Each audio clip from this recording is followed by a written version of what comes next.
He's upset. He's uninstalling the game. Oh, watch it. Tire. You should have seen I jumped right into it. Oh, boy. Oh, they're Okay, here. They're here. Hiya. How do I shoot them? I have a gun, don't I? No, you don't want to. I would never probably shoot right now in their seat because your job is to heal us. Okay. I like to jump right into the gameplay and start asking questions because there's plenty of interviews out there that are just two faces side by side talking about something. But let's not do that. Let's ask you hard questions while you're trying to play a video game on live stream. I don't think I can talk and clean. It's very complicated. What is your earliest memory of playing video games? I do remember playing Pong on, it's probably like the Intellivision. What was your go-to game then, girl? A lot of people probably don't know what this is, but it's Romance of the Three Kingdoms. We had our event last year. I don't even think we were really using the term metaverse. Oh, we were wow. just saying we're going to be in Decentraland. Or maybe we did use the term metaverse, but like it wasn't popular. Just like blockchain and crypto didn't really become popular, mainstream popular, until NBA Top Shot created those moments. And then NFT became popular. Man, I'm glad you asking these questions. One of my go-to games was probably NBA Street Volume 2. Oh man, you just gotta pick like a seedless grape. We are the best video game players in this video On stream. on this specific stream. Let me ask this: Why coach? Why coach esports? I always was an avid gamer. You know, I fell in love with gaming. Life happened. Yeah. Got out of gaming for a while, then went back in because of some of my students. You know, I just saw all the career and college pathways, man. And I was like, I don't think nobody else is looking at it the way I'm looking at this thing. Helps us quite a bit. I in fell off. I keeping us fell. abreast. I'm sorry. Oh, that's that's dumb. okay. That's first of That all, happens. that's dumb that they have a place to. My kill cam is me. Dadgummit. Yeah, that happens in pro Overwatch. Your kill cam is yourself. Oh, I fell off the freaking thing again. There we go. Oh, I don't know how to do that. I don't know. Okay. I Oh no, did died. you die? Oh my I god. didn't Oh see gosh. Get your school into the high school esports league community. It's complete. I think those conversations are important to normalize that it's not okay, because as long as you keep saying like this is not okay, then tell me what is okay. And then having those strong females within the gaming space is also definitely a move in the right direction. I feel like my games were a little easier earlier when I had my lobbies.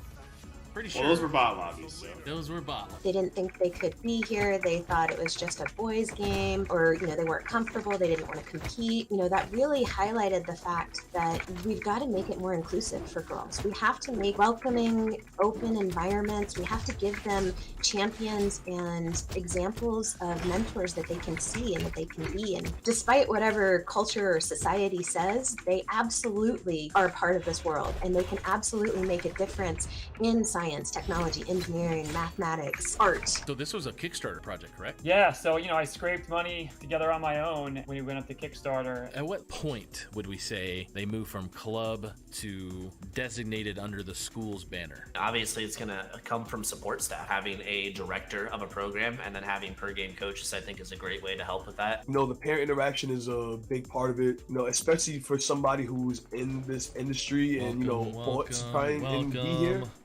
Welcome to the show. Welcome to Invite Sent. Thank you so much for being here today. We're back. It's been a couple weeks since we had a show. We had AJ on last. Next week we're gonna have Doodle Babe. We're gonna play some other games, but today I've got a very special guest with me, and we're gonna play a little Knockout City. Maybe together, maybe not. It just depends on how the server is gonna treat us today. But I'm gonna bring in an amazing person. Julie, how are you today? I am awesome. Thanks for having me, Bubba. Julie Mavrogeorge. Yeah. Yeah, I did it right. Well, You we're gonna did play a it little. We're gonna play a little Knockout City, and we're letting Epic and Origin know, and Steam, that it is not letting us find each other. So we just want you to fix that. But otherwise, we're just gonna play and have fun. Yes, And we are. but before we get too crazy and you start playing, tell me, are you a gamer? I am what I call a casual gamer. So Okay. I love to play, but I'm not very good at any of the games I play. Yeah. I play for fun and it's a way I connect with my kids and with other people, you know, just for fun. But my main role is, you know, setting up a program for kids to play. So I want to know what they're talking about and you know, be informed with what the games that they're playing. But I am not the best gamer in the world. That's okay. What games are you into right now, though? So I do love Knockout City. I think I love the graphics. I think it's just such a fun game. You know, dodgeball was the game of choice on the playground when I was young. So it's so much fun just to play. You know, when you're, you can do it virtually with people all over the planet. So love to do that. I am an avid Minecraft player, so I play that probably the most. But play a little Fortnite here and there, Call of Duty. Those are my main games. That I play. But I'll dabble in just about anything. Like I said, I'm not the best at them, but love to, you know, play a little Borderlands here and there, and really, honestly, just about anything.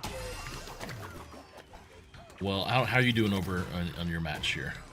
Because not very well, of course. That's okay. Oh, I'm finally paying attention here after I get my audio levels up. Okay, now let's go back then. Let's go back. You talked about playing dodgeball as a kid. Yeah. And were there like, did you say that like any Mario type games? What was kind of in your wheelhouse as a kid? Oh, caught it. Yeah. So I grew up in the Atari era.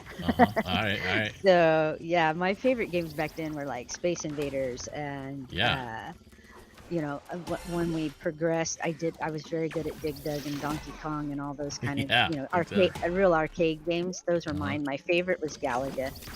But as far as console, it was, you know, Space Invaders and Centipede and some of those that we played on Atari.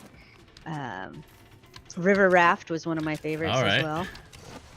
So did you like the arcade? Is that what you're into? Yeah, that was pretty much, well, because that's what was available.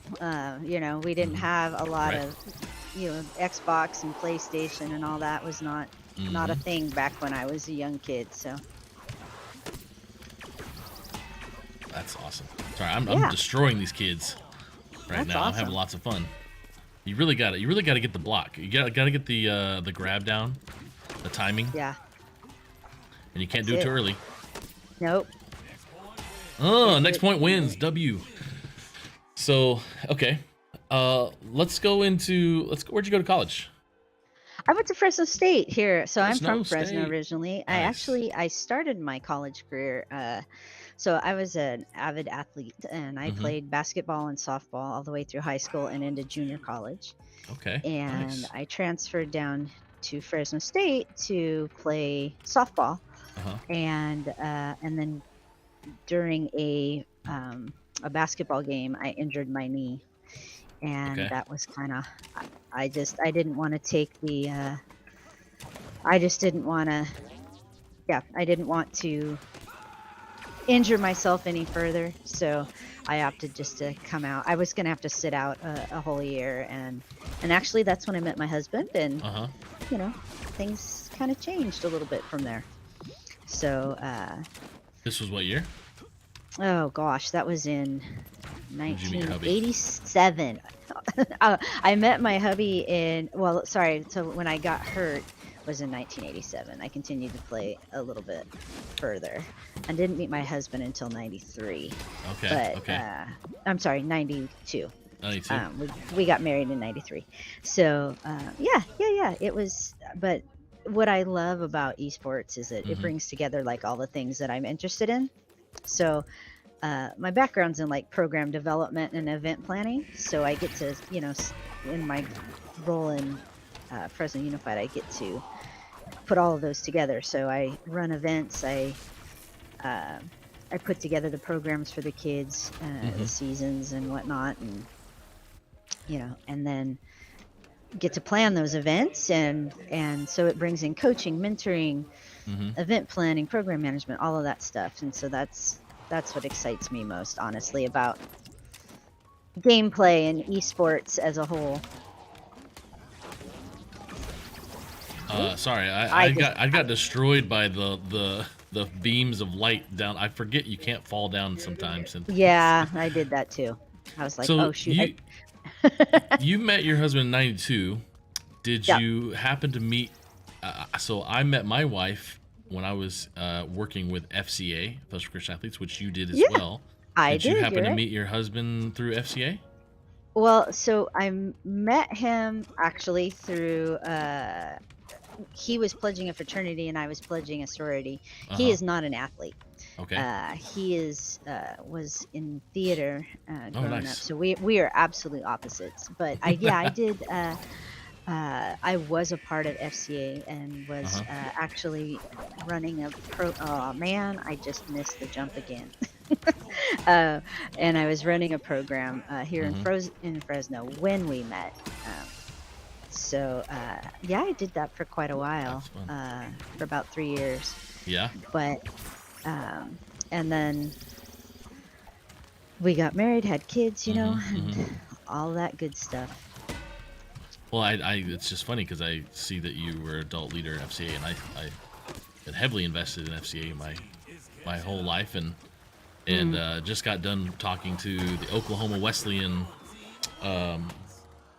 coach, esports coach, who is in ministry. I'm doing a ton of stuff in ministry right now on gaming and esports. That's my youth pastor and I, and so I know we've talked a little bit about that in the past, but I didn't know that connection with FCA for both of us. Yeah. In the past. Yeah. So what I would like to do honestly is to get you know, some of our esports students more involved, you know, with FCA, but it's you know, it's interesting just how esports kind of, I guess I want to say, like, the plans that I would like to do are kind of more are fast forward thinking, and some of our coaches and whatnot, you know, this is brand new to them. Some of them have never played before, they don't know what it is, and so trying to, you know, just get a little bit of momentum, I want to say. I mean, we've been doing Fuel here in Fresno for we're in our 5th year right now. So our students can be pretty excited. It's getting the adults on board. Right. Takes a little bit of time, whether that's parents or school site staff. And so that, you know, to let them know it's not just, you know, it is a sport. It's more than a sport, but just getting them involved, you know, in all aspects of just a traditional sport as well. Right. So, yeah. I'm getting absolutely trashed here by some kids now. Yeah, I was getting trashed. I gotta remember I gotta think about the mechanics and how do I get away and all this other stuff that you're just not used to. But you said programming, IT. What was your major? So actually, my major was in kinesiology. Oh, okay. So yeah, nice. I'm you know, it's interesting. We have a local tech school here, and I'm speaking to the students tomorrow about their seniors are graduating, and some of them have no idea what it is they want to do. And when you talk about life and how you get to where you are, you know, okay, so I mean, I don't mind people knowing how old I am. So I'm like 54 years old, and here I am. I'm a gamer, or like a casual gamer. In the gaming industry, but you know, I started out thinking I was going to be first a professional athlete because I wanted to play, you know, for the United States softball team, the Olympic softball team.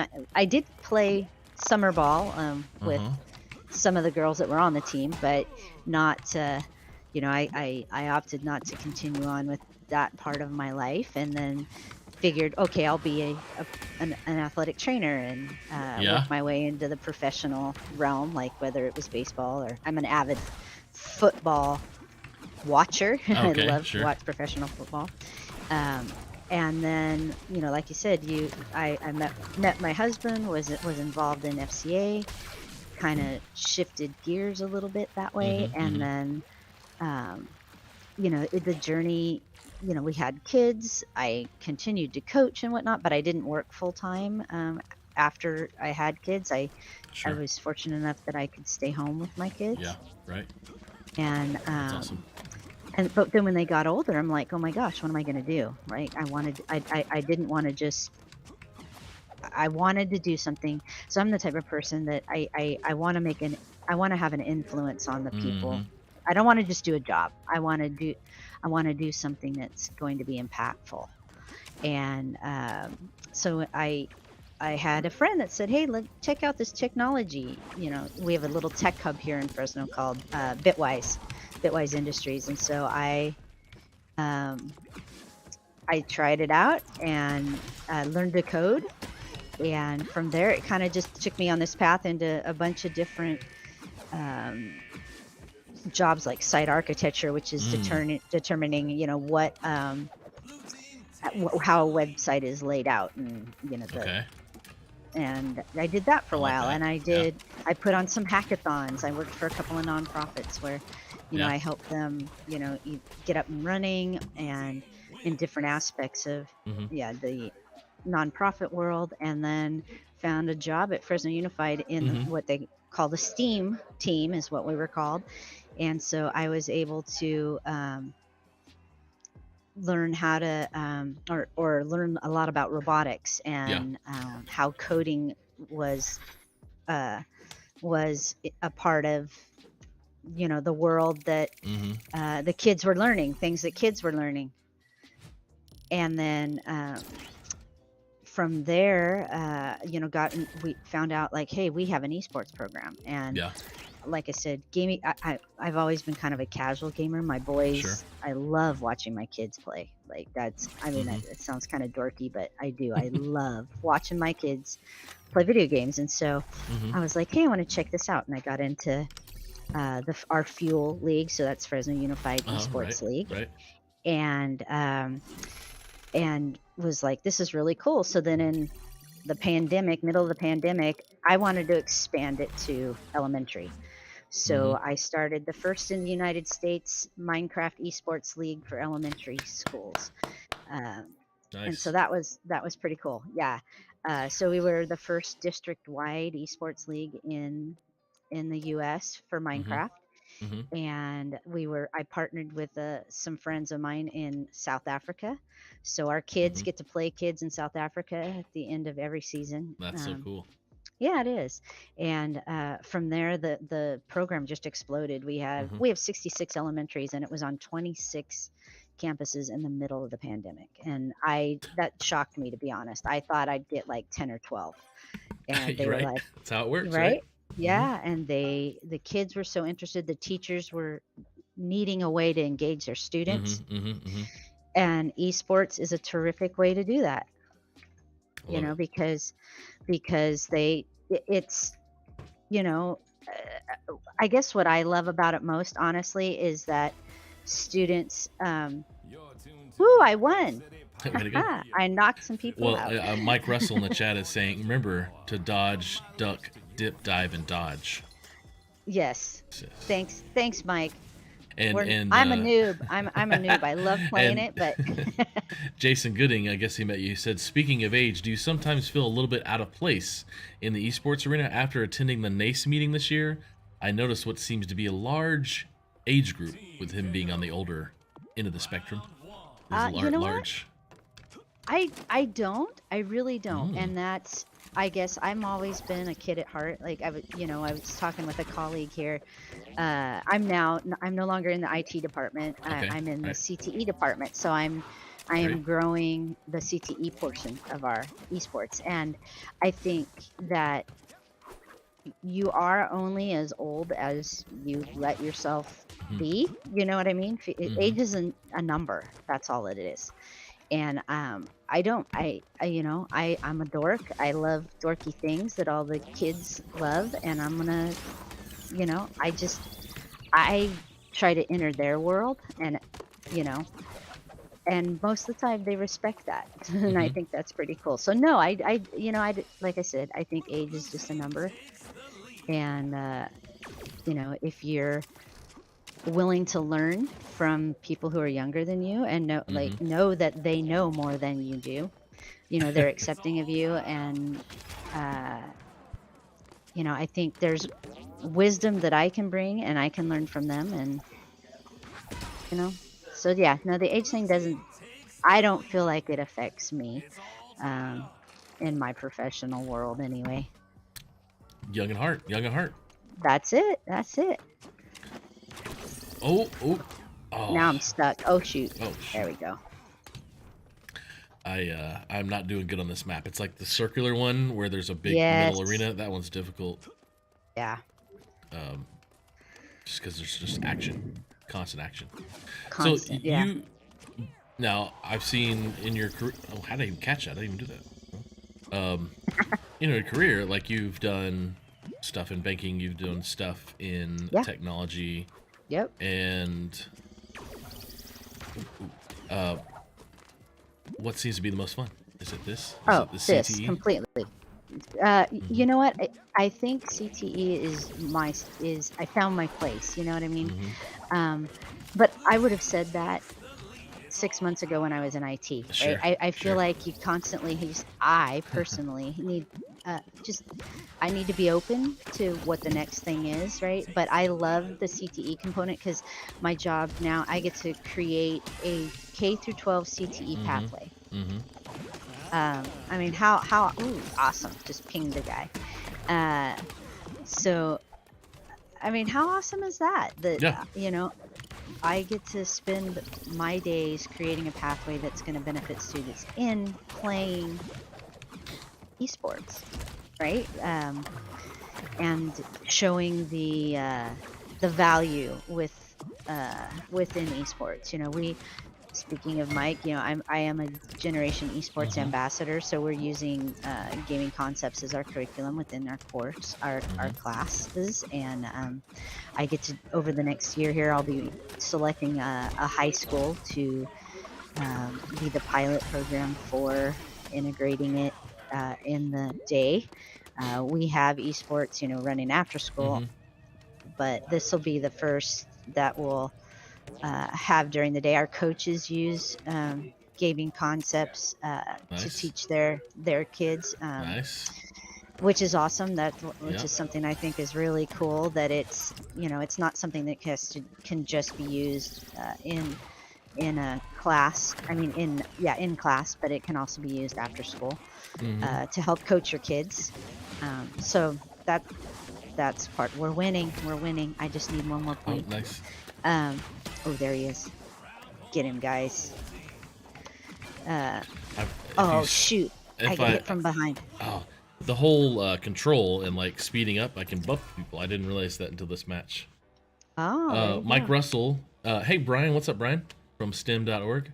Mike says, I agree with Julie. I feel like I fit right in and we all learn from each other. The kids, in quotation mark, are often surprised at how much us old people know. I love going to events. I get to learn so much from them, from the kids as well. Yes, I totally agree, Mike. Oh shoot! I just exploded an exploding ball and I didn't get rid of it. Oh come on! I got destroyed like in 2 seconds. But we won. Way to go!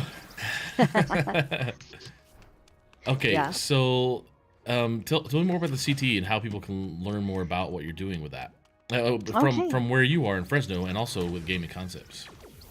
Oh, awesome! So the great thing, that my team allows me to do is to help other people replicate what we've done here in Fresno. So we're moving into a more where portions of esports are integrated within our current CTE courses, and then of course creating that CTE course using gaming concepts. And then we have gaming concepts in high school. We're going to be adopting it in middle school, and then I'm going to be starting to write some curriculum for elementary as well. And so we'll have literally from first grade, kindergarten, if they want to, all the way up through high school. And we'll be creating this pathway. But the CTE integration, what's really, really cool is that if you already have an existing speech class, you can use shoutcasting as for speech, because there are some kids who are not at all comfortable, you know, in front of a large group of people, but you put a headset and a mic on them and a virtual world where they, you know, may not necessarily see everybody staring right at them, and they come to life. And you can develop, you know, gaming concepts is developing that shoutcasting course. I know a lot about it, actually. I get to help write it. You did, absolutely. And so there's broadcasting, and there's event production and audio production and video production and all that. So you can take portions of or CTE and just put that into that already existing course. So it doesn't really necessarily change what the teachers are currently teaching. It just changes the focus of what they're teaching. So an example is our photography teacher. We had them come out, so we hosted a NAECAD clinic just this past weekend. Yep. And Heard good things about it. Great thank things you. about Yeah. it. We had a photography teacher and a videography teacher bring out their students, and so they took pictures and video throughout the whole event. We'll do the same for Fuel, and so they're not teaching. They're not having to teach something brand new. They're still teaching videography and photography. They're just teaching it through the lens of esports, and so it's something that most kids, are involved in gaming in some form, and what is it now? 98% of what is it? Gen 97%. Zers, something like that, say that they're a gamer and that they play some type of game. And so esports, what I love, the difference is that esports is more of I call it a controlled environment for gaming. So like right now, you and I are in with random people, right? That we don't necessarily know, but in esports, you're playing with people that you do know, that and you can build relationships with, and that helps with their communication skills and their collaboration and all of those types of things, all those soft skills when you talk to employers that are missing today. And so part of the CTE program is teaching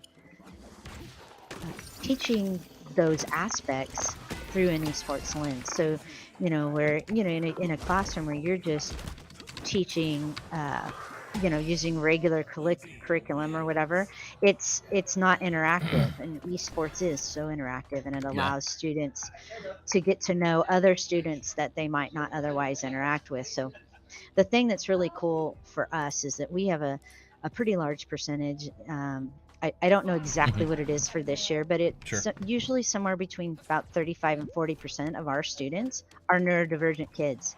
Oh, okay. And so they've never participated in any other activity, not sports, not drama, not chess, not any activity. And then but they'll play esports, and so that's pretty exciting, I think, for our students. And so I get to develop those programs, the esports programs that help to bring all students together, not just your typical athletes, but kids that may have never been a part of a school activity, and now they can share their their school spirit and their team spirit as well, because we outfit them with jerseys and the whole shebang. So it's pretty cool. Yeah. So that's the CTE portion is bringing in kids that would maybe not have done anything else, but into the esports arena. So there's so many jobs, so many scholarships. We're building relationships with colleges across the country, right? I just I spend a lot of time networking on LinkedIn, and just reaching out to people and saying, hey, you know what? We have these kids that are interested in doing, video production, and what do you have at your school for students in video production? And they'll say, well, we offer scholarships for this, that, or the other, and then they're able to play both esports and maybe get a scholarship in some other graphic design or video production or journalism or something like that. And so for me, that's where I find that's my joy, when I can connect a kid to 100%. A college or to a career, internships. So our department does a lot of internships, placement, and if you can, they can learn video production, or they can learn, shoutcasting or event production, or broadcasting, and that's gonna they might do it in high school through esports, and they might move on to, I don't know, the NBA or you know what I mean? Who knows what they might what they might participate in. So yeah, I mean, we got a friend who was at Gen E who's now with the Golden State Warriors and their esports team because he was part of esports. Yep. Which you mentioned that a lot of connections through LinkedIn, which we're live on LinkedIn right now. Hello to those on LinkedIn. Hello to those on Twitch and YouTube and Twitter and Facebook. Thank you for being here. We're playing some Knockout City with Julie Mavrogeorge from Fresno, and man, I'm having a lot of fun, to be honest. I'm learning a little bit about the. Oh, okay, that was my teammate. That was a bad idea. I'm learning a lot about this game, a lot better than I did last time. I don't know what it is. Maybe I'm just more aggressive this time, but yeah. Yeah. But I'm dying a lot, so yeah. Of course, that's just I don't know. I don't mind it. So take me into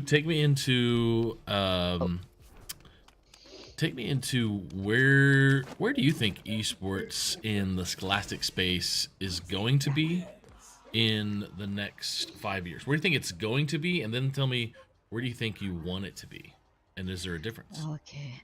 Yeah, where I want it to be, I want it to be on, every single campus. Like, we have 109 campuses. I'd like to see it just like we have basketball and football on every campus, right? I'd like to see that, and not just in my district, but in all districts. So I spend some time helping other districts start their programs. So, across California, I would love to see that. I mean, not just California.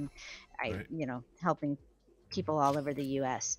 And happy to do so. So if you at all need help starting a program, feel free to reach out. I'm happy to provide the resources that I have and connect you with the people that I know to help you get your program started.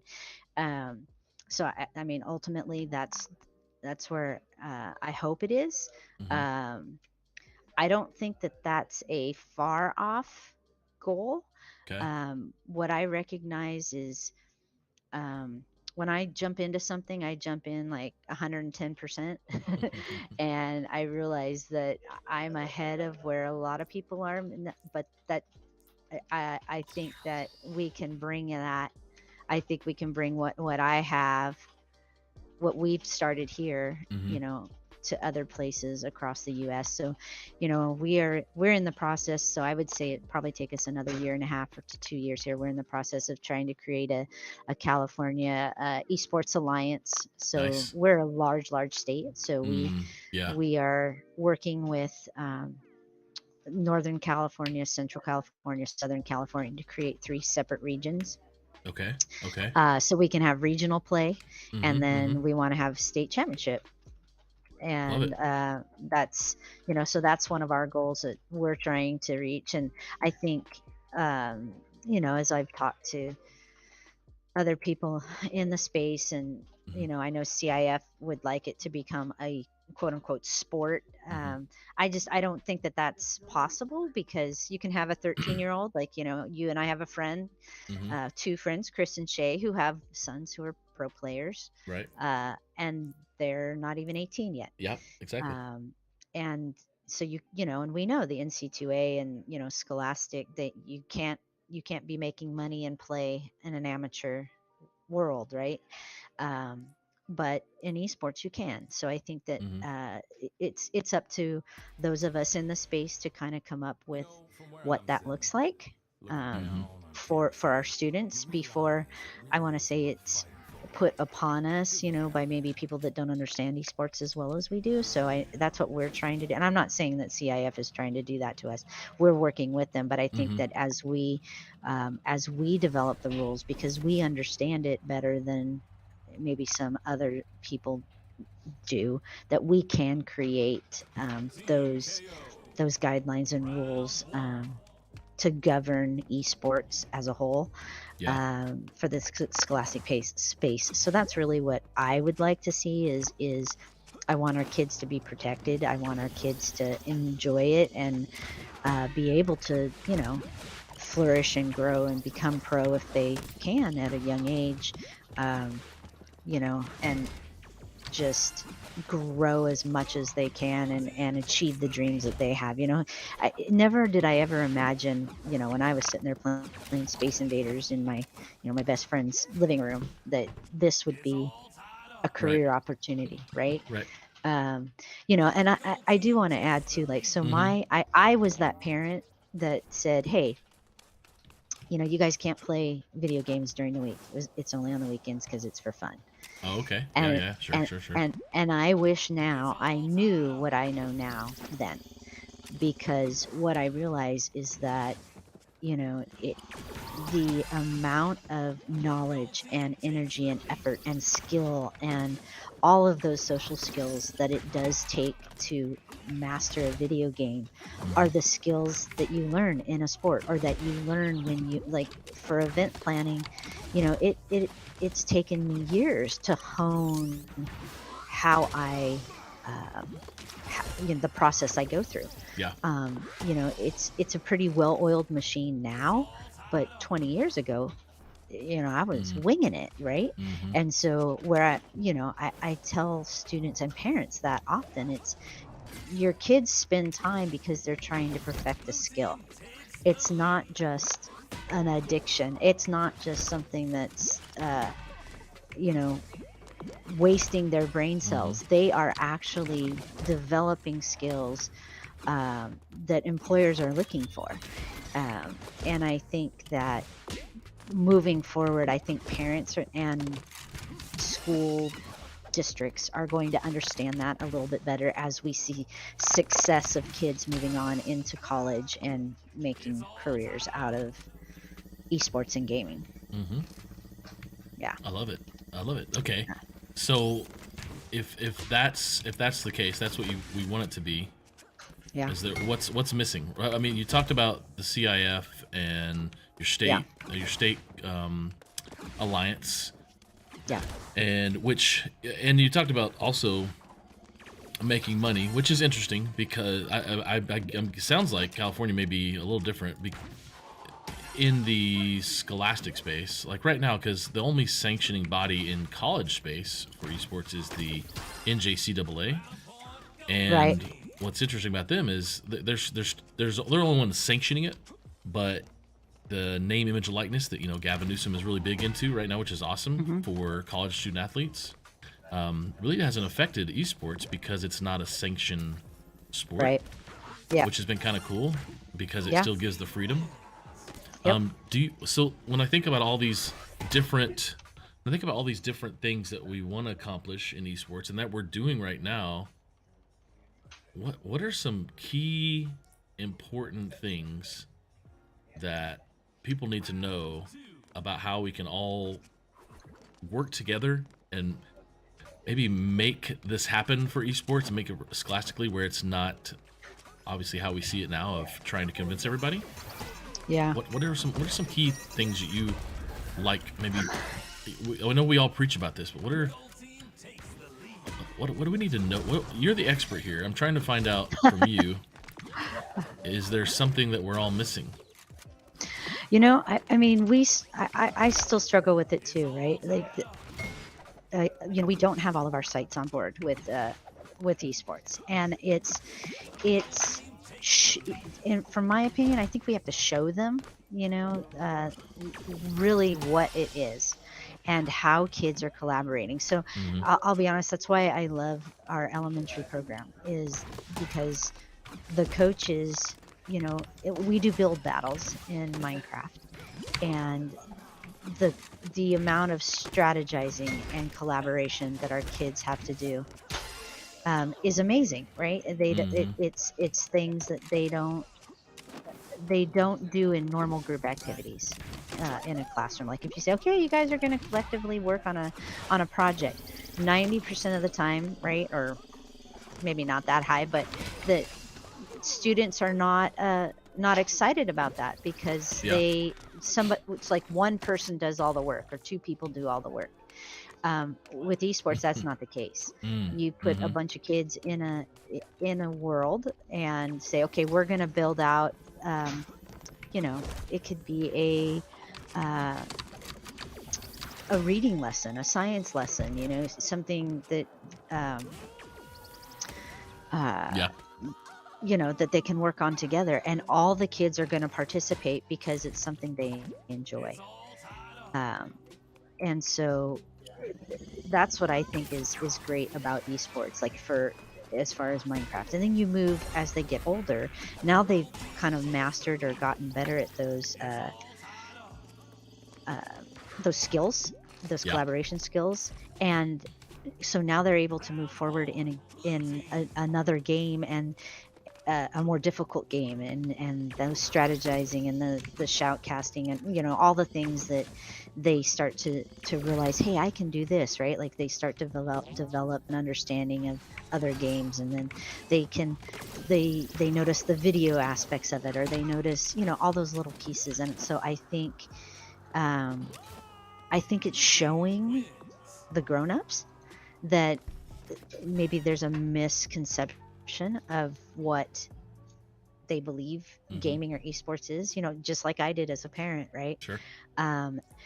What I know now is, so both of my boys, like they both struggle with anxiety, and esports was a way for them to release that stress. It's a wonderful space for them to come together and with their friends or with people that they don't, you know, maybe even don't know, but they can focus on something that they're really good at, and offload that stress, right? And I think for me, it was a detriment to my boys for me to say, hey, you can't play during the week, when that's probably exactly what they needed. They needed to be able to have their space, because you know, our younger played football for a little while and realized that wasn't his thing, but our older son, you know, he's a guitar player, and he's the coder, he's a software engineer now. So he is one of those introverted kids, but you know, gaming is his outlet still to this day. Right. And I think it's that whole picture that we have to show to teachers, to, you know, parents, that it's not just destroying brain cells. And I think I hear that most from parents. Yeah, but my kids they're zombies, and they don't want to come to dinner, and they don't want to interact, and you know, and I said, well, it's probably not that they don't want to come to dinner. They want to spend time with you, but I think we as adults have to get into their world and find out what interests they're in, and have those conversations about what they're learning, even though it may not be what we think they should be doing or what we want them to do. I think it's important to enter the student's world and say, hey, what's happening, and why do you like to play this game so much? And you know, we can, from a parent who asked, like, how do I get my kid, he won't come to dinner, and the speaker said, well, what game is your student playing? You know, and they said, oh, well, Overwatch. And it's like, well, so what we as adults maybe don't understand is that if you're in an Overwatch game and you leave when you leave in the middle of a match, you know, it's a detriment to you as far as your points and your perception in the game, and it hurts your team. So instead of saying, well, we got to go to dinner now, let's say, don't start another match so that we can have dinner together, and then I want to hear about what was your experience today in playing. Was it a good day? Was it a bad day? Instead of harping on things, you know, that like, hey, all you do is play video games. Well, maybe there's a reason for that, you know? So that was really eye-opening, I think, for a lot of the participants this weekend, is for them to hear that, hey, for some kids, there's a definite, I think for all people in general, there's a benefit to playing esports or just gaming as a whole. But for some students, it's a lifeline for them.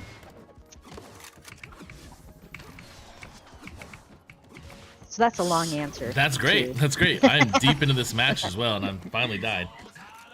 I got kicked out, and now yeah. I'm in, and I froze, and now I'm in. So Kyle on Twitch says he's never played this game, but he's wanted to. Looks like Fortnite and Super Smash Brothers had a baby.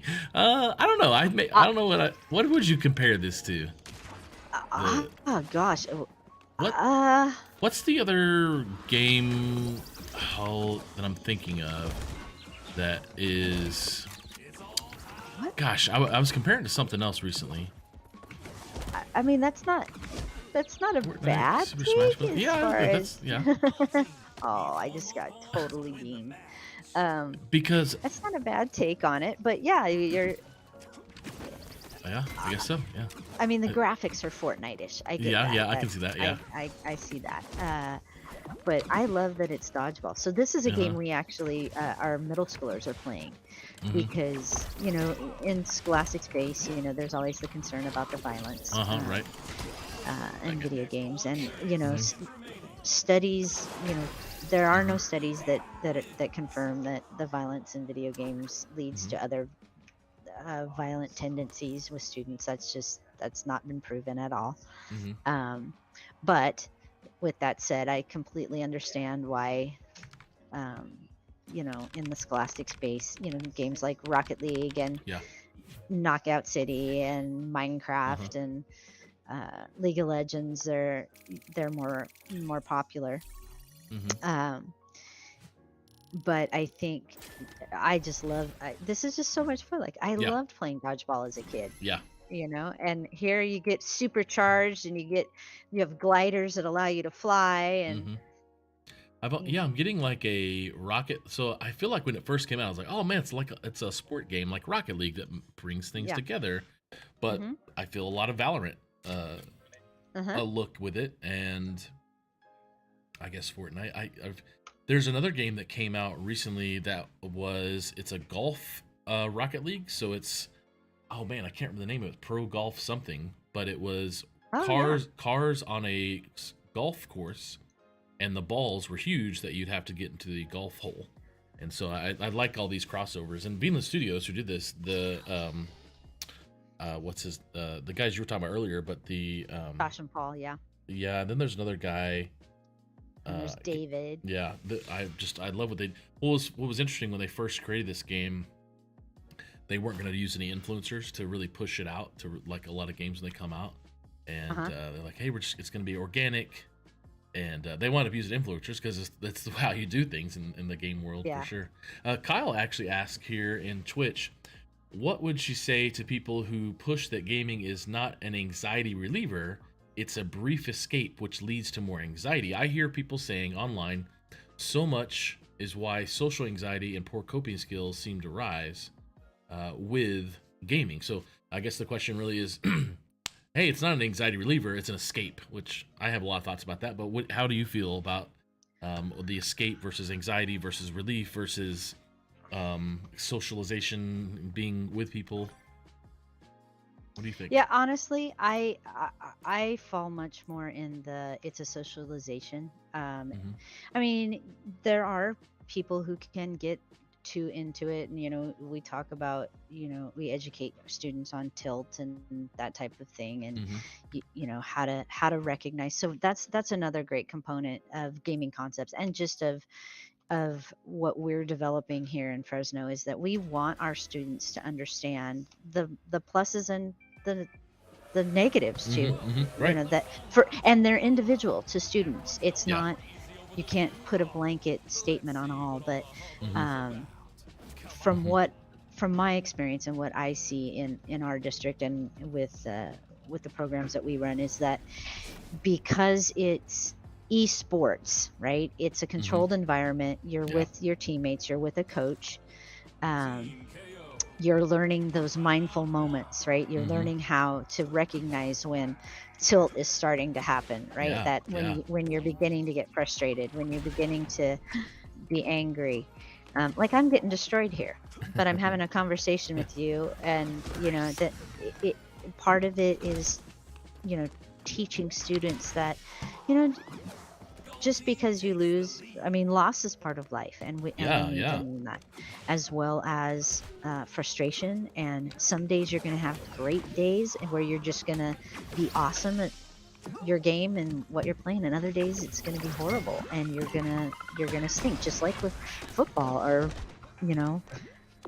basketball or any other sport, right? You're gonna have good seasons, you're gonna have bad seasons, good days, bad days, and just like with any sport, you have to, students need to learn those pieces of it. And so I personally don't think that it is anxiety inducing if you're teaching esports, right? If you're just gaming, sure, I could absolutely see where that is more frustrating and anxiety inducing. But when you're on a team and you're working with other people and you have that collaboration where you can take a break and you can sit back with your team and say, okay, I'm struggling today, here's what's happening, I'm not, this aspect of my game is not working for me, like maybe we need to stop practicing. Or if you're in a match and it's game day, sometimes it's okay, let's change up our strategy, right? Let's all go on defense more and you guys can do the offensive. And so I think, again, especially in esports as opposed to just maybe traditional gaming, you have those opportunities to for students to learn how to work together and how to collaborate and how to support one another. And so that's what we've seen for us, is that it's, it's different than just gaming. And that's what I try to really stress, is that esports is just such a, I don't know, it brings so many people and things together. Yeah. I'm getting wrecked over here. Forget. I also, as we finished this last game, Todd on Twitch says, I can agree with that statement. One of my former players used gaming as a coping mechanism. Yep. I would say it's all about the intentionality behind why you game. And then he says it's often easy to see when you get to that point, and whoever is the parent / guardian needs the proper emotional intelligence to identify how to deal with it. That's a great point, Todd. The emotional intelligence on as a parent is something we're not taught by our parents typically, and so we have to figure it out on our own. And definitely, our parents weren't around to teach us video game etiquette. That wasn't really a thing in the 70s and 80s and 90s as much as it is nowadays. So great point, Todd. So absolutely. Now for you, as we finish up here, where do you want to be in the next 5 years when it comes to your career or gaming or esports or education or CTE, or where do you want to be in the next 5 years? I often get asked this question, to be honest, and the type of person that I am, honestly, I want to be where, I'm a person of faith, and I'll just say where God wants me to be. If that is here in Fresno Unified and continuing to grow, our program and our esports for kids, awesome. I honestly never imagined I would be in CTE. I thought I would stay in IT just because that's kind of where I got my start. Oh shoot, I just died. I just got hit by a train, actually, myself. But I'm not one of those people where I have, I want to be a CEO or I want to be a CTO. I want to be in the place where I can have the most impact on people and provide them with the necessary skills that they can succeed in their college or career journey. So if that's, running a college program, great. If that's working for, an industry partner and helping to spread, what I feel is, great resources for schools or for individuals, awesome. Really, I truly mean that as long as I am making an impact and helping people grow and flourish in what they want to do, I'm happy. Now, I do want to stay. I have found my place. I feel like I found my tribe in the esports ecosystem. I've never met. Bubba, you can attest to this, right? Like, the people that you and I collectively know are some of the greatest people on the planet. They're genuine, they're kind, they give back, and that's what I love about it. So I do want to stay within the esports, system. But honestly, I love my job right now. I love what I get to do. I love the impact that I'm allowed to bring into the space for kids, for adults, for parents. Like I have a lot, you know, there's a lot of reach that I have, and I love that. But whatever's next is next, and we'll cross that bridge when it gets here. Well, it's this is really good. I love we're talking about faith again as well. Jono, who was just chatting with an hour ago, or an hour and a half ago, before this, talking about faith, and told you he coached at Oklahoma Wesleyan, and then my youth pastor Kyle, who's on Twitch as well. Definitely, there's there's a lot of really fun people in this space that we're getting to meet in gaming that are doing a lot of stuff in the faith realm. And I used to think for the past 2 years now, being in this space, people in faith have only been people of color that I've met, but it's nice to meet white people too, finally, or to know there's people in the faith-based community in gaming as well. Maybe I just feel like the folks that work with, like Chris Turner and Karen, I mean, I don't know, white culture, I think we're just not as open about it, our faith, as much as we should be. Maybe so. Maybe so. Yeah. But this has been fun. This has been great. Yeah. I had a lot of fun playing. I mean, I didn't think I'd be that good. I know it's skill-based matchmaking, and it's definitely got me in lobbies with people who don't know what they're doing too. Are similar. Yep. But it's always fun to get into a new game like this. Okay, Yeah. you have the floor. I'm gonna give you the screen. We're done for today. I think a lot of people had a lot of good questions. You had said a lot of great things that we're definitely going to keep recorded on LinkedIn and YouTube and Twitter and Facebook and Twitch, so you can check those out as well. But I'm going to give you the space. You have your 30 seconds here of telling people what the last bit of information, nugget of advice, or where they can find you on socials, anything like that. You're up. Yeah. So my gamer tag is JDogMav. You can find me on Discord. You can find me on Twitter, LinkedIn. I'm on Facebook, but not quite as much as the others. I think honestly, if you want help, getting an esports program going at your school, regardless of it's, where you are in the U.S. or across the world, I'm happy to help you. That's just part of my mission, is to spread the love of esports, and really provide value for you and what you want to do. So that's really it. And I thank you, Bubba, and for having me. And it's been always a pleasure to hang out with you. 100%. So I appreciate the offer. And yeah, even though I get creamed a lot, it's always fun to play. It's fun. I mean, it's so much fun just talking and listening and learning and also focusing on a game. That's why we came up with the show, because we just want to have fun. So, yep. And you said all the right stuff. You said all the important stuff that makes sense for our parents out there to learn and be educated about why kids need to know about this and the parents need to know about this. So thank you for all that. Thank you for being an advocate and a spokesperson and a person of faith in our gaming community. Thank you, Julie, so much. Oh, and thank you, Bubba. I love it. Let's just keep doing what we're doing and spreading the love. Well, thank you for coming to Invite Sent. This has been Julie Mavrogeorge. It's been amazing. Thanks, Thank Bubba. you. All right, I'll talk to you backstage in the control room, and thank you. See ya. All right. Bye.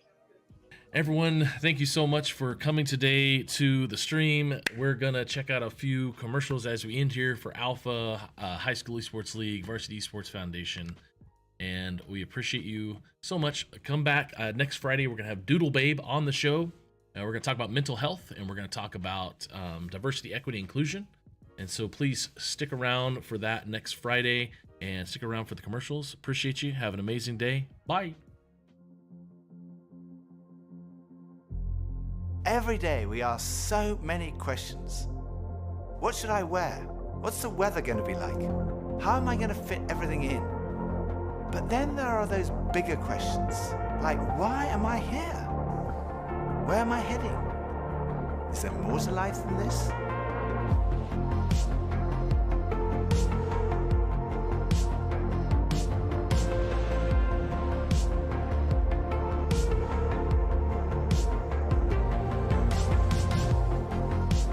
I had arrived at an answer to the most important issue that we humans ever deal with. Is there a God? And I had arrived there without ever really looking at the evidence. And I was supposed to be a scientist.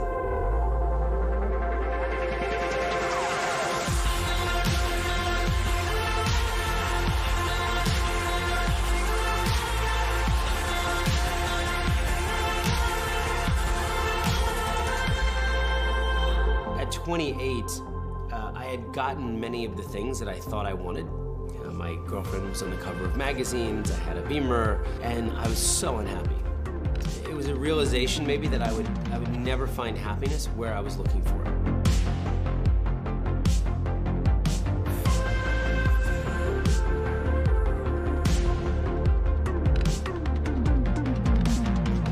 I think for so many years, I always just strived to be strong in myself. All I needed was me and my buddies and, we'd be like invincible. But the truth is, none of us are.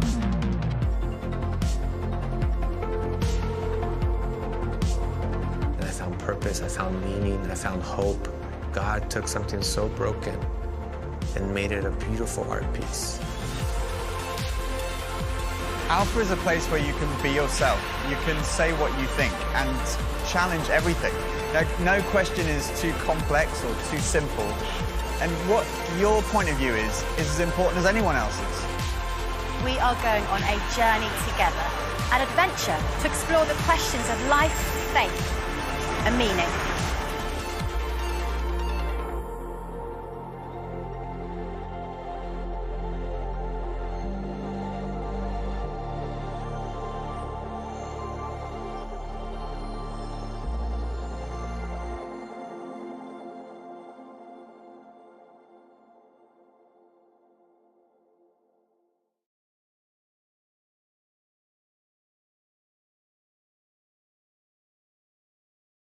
Varsity Esports Foundation. Founded in December 2018, the Varsity Esports Foundation was created by a group of esports professionals. Our mission is to create an inclusive, safe, and aspirational network of gaming communities for all.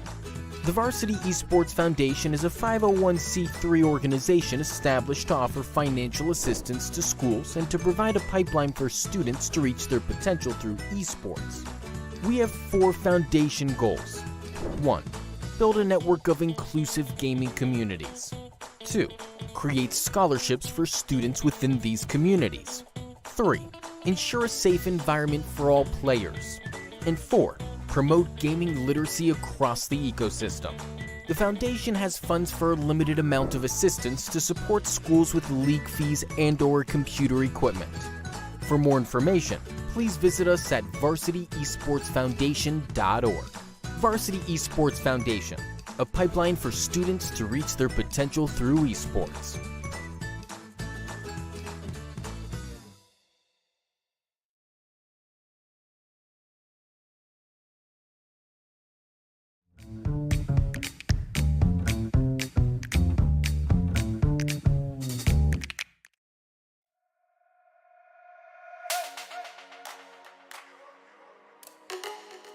Hello, my name is Christy Kester. As a public educator for the past 24 years, I have watched as interest in esports has exploded in schools across the world. Last fall, I joined the High School Esports League and helped to establish the education department. Since then, we have been working hard to integrate esports into education to create a scholastic gaming experience where students can learn, play, and compete. With our evidence-based, STEM.org approved gaming concepts curriculum, schools can offer 4-credit classes during the school day that help improve chronic absenteeism, student engagement, and mental health.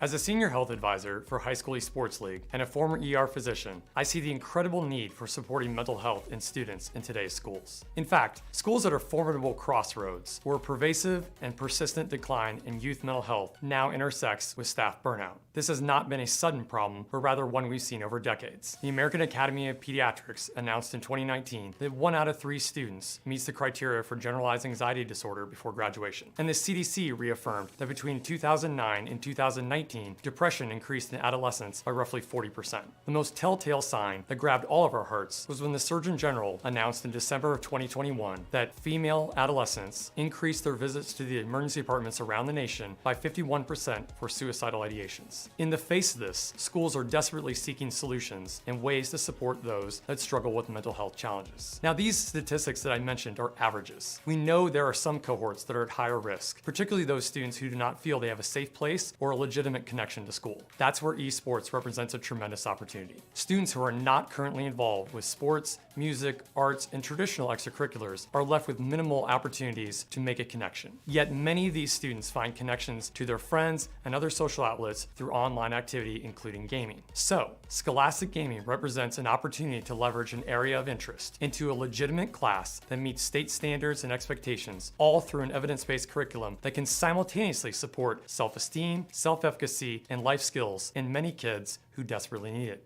Hi, my name is Michael Russell. During my career as a teacher, I was fortunate enough to have the support of my administrator as I began the journey to establish the first 4-credit Scholastic Gaming course in the nation. At HSEL, we have the resources and data to help you speak with your administrators about the impact that Scholastic Gaming and esports can have for your students. We have strategies that can help you with acquiring technology and curriculum, such as ESSER funds, grant applications, and partnerships. The High School Esports League has invested significant resources in helping our education partners, and we are excited about this opportunity to help you establish Scholastic Gaming in your school.